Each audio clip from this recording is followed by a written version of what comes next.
तो welcome friends in our channel study with Vishal Singh. मैं आज आपको बताने वाला हूँ short answer of chapter 3 prose से। बहुत इंपॉर्टेंट यहाँ से क्वेश्चन आता है। तो ये जो हमारा चैप्टर है इसका नाम है the Ganga which is a chapter 3 of your syllabus. Short answer start करेंगे। पहला हमारे पास क्या है, why did Nehru feel so much attached to the Ganga and the Jamuna. Nehru को ऐसा क्यों लगता था, या फिर नेहरू गंगा और जमुना से इतने करीब क्यों थे। तो Nehru had been watching the Ganga and the Jamuna at Allahabad closely since his childhood. ये आंसर आपको लिखना है जो ब्लू पेन से लिखा है। He had watched their moods all these years, so he was greatly attached to these rivers. तो नेहरू ने गंगा और जमुना के हर बदलते हुए मौसम को, हर बदलते हुए तरीके को देखा था इन सालों में, इसलिए वो गंगा और जमुना से इतने करीबी थे। दूसरा आपको लिखना है, Why did Nehru want the major portion of his assets scattered over the fields of India? तो why did Nehru wants, Nehru क्यों चाहते थे कि उनके राख का बड़ा हिस्सा भारत के मैदानों में फेंका जाए। तो Nehru wanted that the major portion of his assets should be scattered over the fields of India.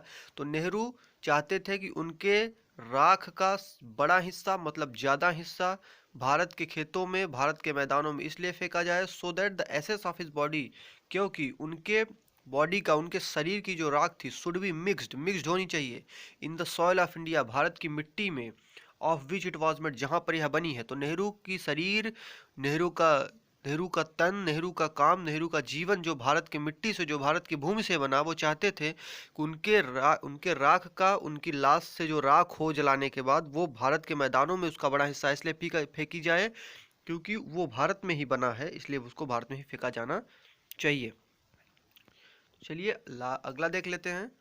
What did Nehru receive from Indian people. Nehru ने भारत के लोगों से क्या प्राप्त किया। तो Nehru received love and affection from Indian people. Nehru ने भारत के लोगों से प्रेम और स्नेह प्राप्त किया। अफेक्शन का मतलब होता है दोस्तों स्नेह। क्या होता है? स्नेह। तो नेहरू ने भारत के लोगों से प्रेम और स्नेह प्राप्त किया। ये आपको लिखना है अपने तीसरे क्वेश्चन का आंसर। उसके बाद चलिए आप स्क्रीनशॉट लेते चलिएगा। क्वेश्चन नंबर 4 देख लेते हैं।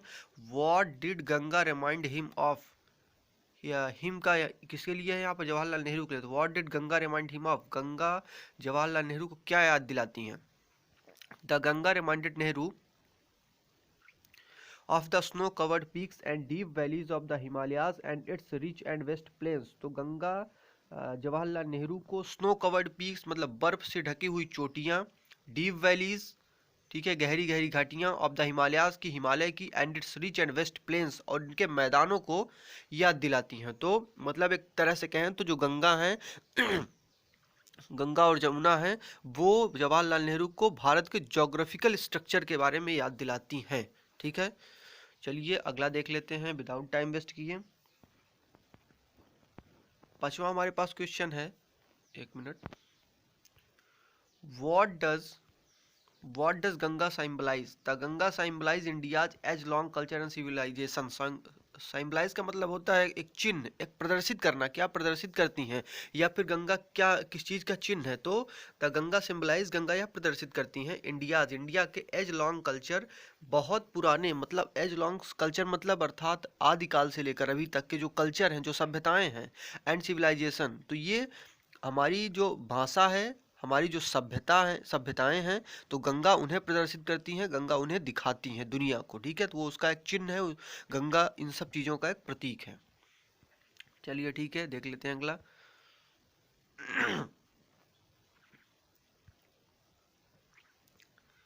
Why does Nehru calls the Ganga the river of India. Nehru Ganga को भारत की नदी क्यों कहते थे? तो चलिए देख लेते हैं। Nehru calls the Ganga the river of India because it has been symbol of India's culture and civilization. तो Nehru calls the Ganga the river of India, Nehru Ganga को भारत की नदी इसलिए कहते थे because it has been the symbol of India's culture and civilization, क्योंकि यह भारत की कल्चर और सिविलाइजेशन मीन्स सभ्यता का एक प्रतीक रही हैं, इसलिए नेहरू उन्हें भारत की नदी कहते थे। It reminds of the hope, fear, success and defects of the people of India. It reminds, ये याद दिलाती हैं, of the hopes, fears, hopes मतलब आशा होती है, फियर्स मतलब डर होता है, सक्सेस मतलब सफलता होती है, एंड डिफीट्स मतलब हार होता है। तो क्योंकि ये भारत के लोगों की जो हार है, जो उनका डर है, उनका भय है, उनकी जीत है, उसे याद दिलाती है। अर्थात भारत के हर एक चीज़ से गंगा जुड़ी हुई है, भारत के हर एक चीज़ को गंगा प्रदर्शित करती हैं। ये क्योंकि ये हार, डर, हर चीज़ों को शो करती हैं, इसलिए उन्हें पंडित जवाहरलाल नेहरू जी ने गंगा को भारत की नदी कहा है। चलिए अगला देख लेते हैं। What was Nehru unable to repay the Indian people? What was Nehru unable to repay to the Indian people? Nehru Bharat के लोगों को क्या नहीं चुका सकते, मतलब क्या उनसे अगर ऐसी कौन सी चीज़ उन्होंने ले ली है भारत के लोगों से, जो एक तरह का नेहरू जी के ऊपर कर्जा है और वो कभी चुका नहीं सकते इस चीज़ को। तो देखिए इसका बहुत बेस्ट आंसर है, Nehru was unable to repay the love and affection. Nehru प्रेम और स्नेह को जीवन पर्यंत नहीं चुका सकते, which he received from the Indian people, जो कि वो भारत के लोगों, जो कि उन्होंने भारत के लोगों से प्राप्त किया है। तो Nehru was unable to repay the love and affection, Nehru प्रेम और स्नेह को नहीं चुका सकते जो कि उन्होंने भारत के लोगों से प्राप्त किया है। तो हमारे पास अब लॉन्ग ये शॉर्ट आंसर का लास्ट पोर्शन देख लीजिए।